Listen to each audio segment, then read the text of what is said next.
This episode of ETC is sponsored by Chips, in theaters March 24th.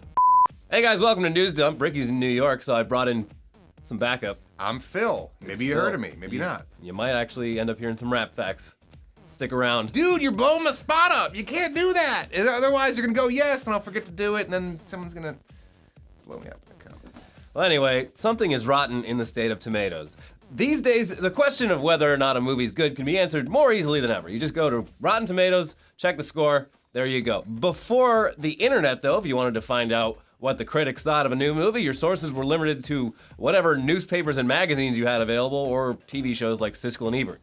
Thanks to the internet now, you can find reviews from pretty much every movie critic on Earth, and Rotten Tomatoes is the most visible and popular site to find most of those reviews all in one convenient place. Making your life even easier is the fact that Rotten Tomatoes takes all the reviews and comes up with an overall score for movies so you can quickly see whether a movie is fresh or rotten with zero effort on your part. Yay, laziness. You could be in bed, you could be on the toilet and find out real quick. But for as popular as Rotten Tomatoes is, there have been plenty of people who are critical of the site. Most recently, DC fans started a petition to shut Rotten Tomatoes down after the site was flooded with negative reviews of Suicide Squad.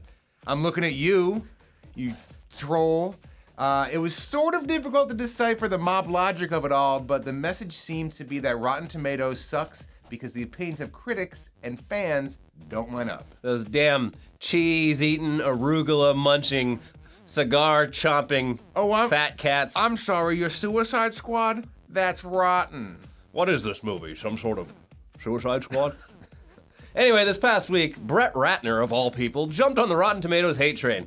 Ratner's most known as a director for movies like Rush Hour, X-Men The Last Stand, and Tower Heist, but he's also really busy as a producer and executive producer, and he co-owns Rat Pack Entertainment, an entertainment financing company that happens to have invested a lot of money into Suicide Squad and Batman v Superman. Now I'm Yeah, so last weekend at the Sun Valley Film Festival, Ratner let his opinion on Rotten Tomatoes be known. This is what he said with a straight face. The worst thing that we have in today's movie culture is Rotten Tomatoes. I think it's the destruction of our business. I have such respect and admiration for film criticism. When I was growing up, film criticism was a real art, and there was intellect that went into that. And you would read Pauline Kael's reviews or some others, and that doesn't exist anymore. Now it's about a number, a compound number of how many positives versus negatives. Now it's about, what's your Rotten Tomatoes score? And that's sad, because the Rotten Tomatoes score was so low on Batman v Superman, I think it puts a cloud over a movie that was incredibly successful. He continues. People don't realize what goes into making a movie like that. It's mind-blowing. It's just insane. It's hurting the business. It's getting people to not see a movie. In Middle America, it's a low Rotten Tomatoes score, so I'm not going to go see it because it must suck. But that number is an aggregate, and one that nobody can figure out exactly what it means. And it's not always correct. I've seen some great movies with really abysmal Rotten Tomatoes scores. What's sad is film criticism has disappeared. It's really sad. Using the word sad makes you sound like a certain somebody else in today's news cycle. Stop talking about politics. I'm talking about my dad. All right, look, so Brett Ratner he's not totally off base here. He does have a point, sort of. Deciding whether or not to watch something just based off a score and nothing else is pretty stupid. It's better to seek out critics whose tastes align with your own and then actually read their reviews to gain some real insight into whether you're gonna pay to go see that movie. On the other hand, it isn't Rotten Tomatoes' fault that people are lazy and uninformed. For example, it's still shocking that a ton of people think the Rotten Tomatoes score represents a letter grade, like that 100% score means a perfect A+ movie with no faults, and that a 60% score is equal to an F. You fail. Detention. No summer camp. You have to make the movie again. You have to make it up in half the over the summer. You got to make it again. Friends. And you miss out on a bunch. No, you dummies. The scores, they're a ratio between positive and negative reviews. A 60% score is not an F grade. It just means that 6 out of every 10 critics liked it, and the other 40% didn't. Which is still pretty good, actually, and which is why movies with a 60% or higher get a fresh tomato score. Likewise, a movie like Zootopia that gets a 98% score, it's not because it's the absolute pinnacle of filmmaking, but it's simply because nearly every critic just happened to enjoy it. And yes, the opinions of critics are often not very representative of the average popcorn-munching moviegoer who's just looking for a little bit of escapism. And that's why Rotten Tomatoes gives movies 2 different scores. The Tomato Meter score for critic reviews and the audience score for user-submitted ratings and reviews. Yes, you hit on a great point because Get Out, I believe, still has a 99% on Rotten Tomatoes. It was like 96, I think, when I checked, and it's like an 89 for audience score. It's still really, really high. And I saw the movie. I love the movie. I would not say it's one of the best movies of all time. No. And that's what people mistake. They look at that number and they're just like, greatest movie ever. Zootopia? No, it's fucking just Zootopia. Yeah, if you see a 95%, it just means there's a 95% chance you're going to not regret seeing this movie. It's not necessarily the height of it. So. Yeah. While something like Batman v Superman has a 27% tomato meter score, its audience score is actually still a healthy 63, meaning that the average moviegoer will still most likely enjoy watching it. It's not a perfect system, but it covers the bases pretty well.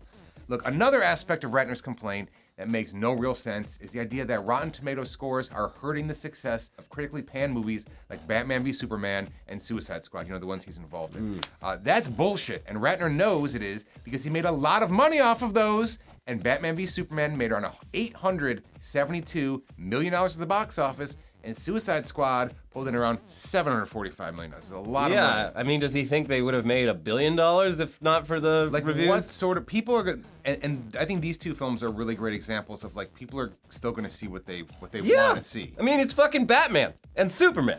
What? Yeah, Like- I want to see them fight. No one, the average person does not give a shit what the critics think. If they just like Batman and Superman, they're gonna go see a movie about them. I truly, when those scores were that low, I was like, now I have to see Yeah. this because there's no way it can be this bad. Yeah, and it wasn't. I mean, it was not a good movie, but it wasn't like fucking F- bad. No, and that's what you have to realize. 27% of critics said we like this movie.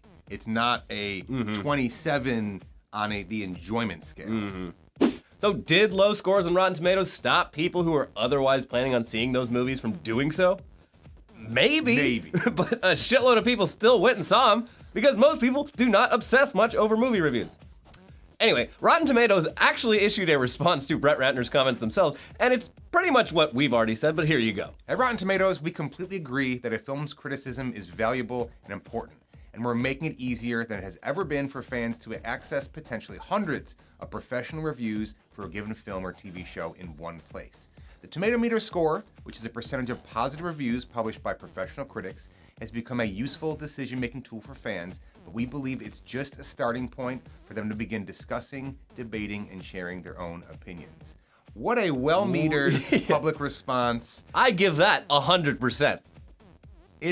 I think one the biggest thing that you kind of people mistake is Metacritic does what they think. What a lot of people think. Yeah, Metacritic translates it into like more of a grade. Yeah, so when you look on there, I would say typically Metacritic scores for movies are harsher than Rotten Tomatoes because if someone gives it, they have some sort of rubric or algorithm where they're like, yo, this guy's thing here, that's an 80, okay? And then they take all those and mush them together and average them, and they give it. So yeah, typically stuff is takes more of a beating. On Yeah, Metacritic. because like if it's a kind of average, decent movie, and all the reviews are like, yeah, see it. Yeah. Like that's gonna be really high on Rotten Tomatoes, but the actual grade is gonna be more like, it's a C movie. Yeah.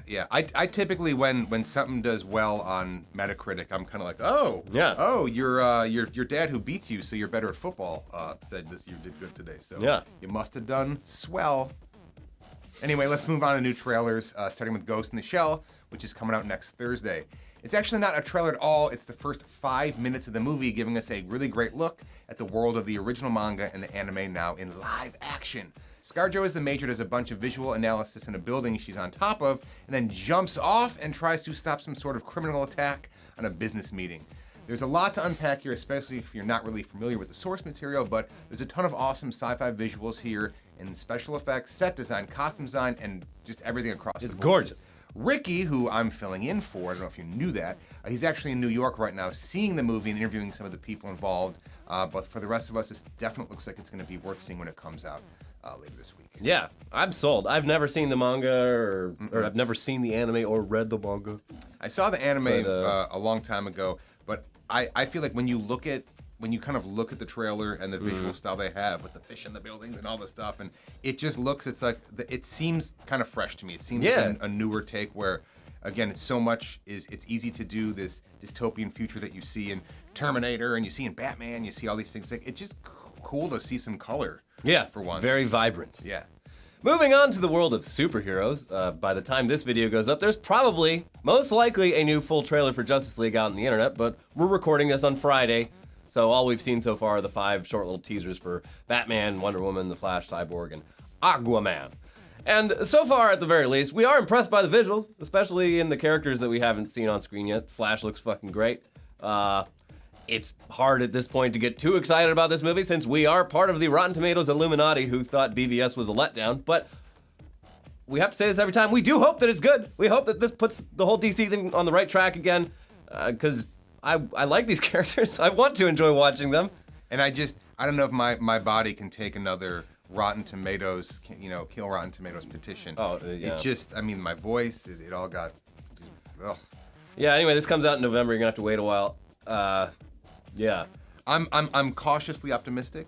Again, I hope they at least learned something in the past year. Like, hey, we did a lot of things right, but we did a lot of things wrong. Let's just, double down on the good stuff. Trim the fat. There's a lot of elements there where they can bounce around. I don't think there's going to be quite as many as Suicide Squad, and they don't have to set up everybody's story. So I think they can get to the meat and the more fun stuff, which I think, again, I'm just some asshole, but I think people want some fun stuff here with the badass. And based on the first little teaser trailer, it looks like they're going for fun. Well, we'll see. So moving on to stuff us elitist snobs are legitimately stoked about with our arugula and our cigars. FX has finally released a trailer for Fargo Season 3, and it looks like it should be able to live up to the precedent set by the first 2 seasons. Fargo's an anthology show, with each season being self-contained and the stories set within a shared universe, while the first 2 were really, really good crime stories loosely based around the world created by the Coen brothers in the 1996 movie Fargo. This new season is set in 2010, and it's again got a solid cast with Ewan McGregor playing not one, but 2 characters, a pair of brothers whose paths in life have gone very different directions, as have their looks. Yeah. And it seems like it's gonna be fun for him to kind of explore. Like he's every a actor's dream to play 2 people, an ugly one and a normalish one. You guys can check out Fargo Season 3 on April 19th when it premieres. I'm excited. Yeah. Moving on to Netflix, they have got their own little live-action manga anime adaptation thing, Death Note, directed by Adam Wingard, who made You're Next and The Guest and Blair Witch. The premise is the same as the original. A young guy finds a mysterious notebook that grants him the ability to kill literally anyone whose name he writes in it. He decides to use this power for good, but things get a little out of hand pretty quick. Meanwhile, there's a local detective who starts investigating all these mysterious deaths, and they of course come into conflict. Looks real spooky and intense. Comes out on Netflix on August 25th. I'm into it. I'm a fan of Adam Wingard going back to like VHS. Yeah. And I didn't see Blair Witch. I'm sorry. I'm a little cautious about that one, but I thought The Guest was great. Yeah. I thought Your Next was pretty good. So I think given that long leash that he's got chops tends to give people, it should be fun. So coming to Netflix a bit sooner than that is Handsome, a murder mystery comedy written and directed by comedian Jeff Garlin, who also stars as Gene Handsome, not to be confused with Gene Parmesan, a homicide detective in LA who's great at his job, but absolutely terrible at making sense of and managing his own life. It's like a lot of people in this industry.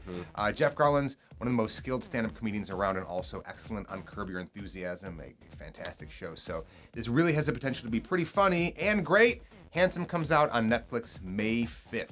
Yeah. Over on Hulu, they've released a new trailer for The Handmaid's Tale, the highly anticipated new series based on the 1985 novel of the same name.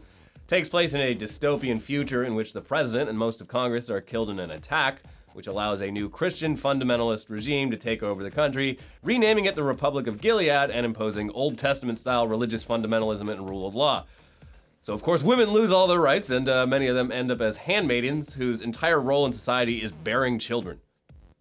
Anyway, this obviously looks pretty fucking dark and intense. It's pretty clearly Hulu's answer to Amazon's The Man in the High Castle. Everyone's got to have their dystopian future show. Dark thing, and they're like, no, we want to be the opposite of Ghost. You think the world sucks now? What if this happened? Just wait 3 weeks. Anyway, this premieres on Hulu April 26th. They're putting the first 3 episodes out at the same time, so binge on. Hulu's one of the few who, with their shows, have that weekly cadence where they don't give it to you all up front. Yeah. And I get why there's value to that. Can you imagine if, a lot of people watch Breaking Bad in binge mode, but the whole thrill of having to, wait between episodes, like, that was part of the charm for it. With some of the shows, Casual's a good Hulu show. Casual's on Hulu? I think so. Yeah, I think so. If they're on Amazon, I fucked up. They're both green logos. It's hard to... that's they get a new color, invent a new color, right? But they, I think Casual's on there because they were doing week by week, and I just listening to Pete Holmes' podcast, and they were talking like, our show drops, just wait till it all comes out on HBO, and then get it for a month, watch it, and then cancel it. And I'm like, guys, you're doing this wrong. But finally, there's a trailer for Churchill, an upcoming biopic about Winston Churchill, Britain's prime minister during the Second World War, who obviously had a difficult and stressful job during one of that country's darkest moments. Brian Cox stars as Churchill, with Mad Men's John Slattery playing General Dwight Eisenhower. This is definitely some blatant Oscar bait, but Churchill is one of history's most interesting characters, and it should be cool to see him played by an actor as talented and prolific as Brian Cox. Churchill comes out on June 16th in theaters. Yeah. Anyway, that's it for this week's news dump. Hopefully that Justice League trailer has us all excited. Or not. I'm pretty excited, man. Excited. Check out some of our other episodes this week. Did a Weekly Weird News tracing the bizarre and long history between Donald Trump and Sesame Street. And New Tech Tuesday is all about robots that could suck your dick. Yeah. Watch them all. Collect them all. And then, don't collect all the robots. Just rinse off the robots before you buy I always rinse your flashlight. Wait, where do you rinse it out? Honestly don't tell me. Look it up. They got videos.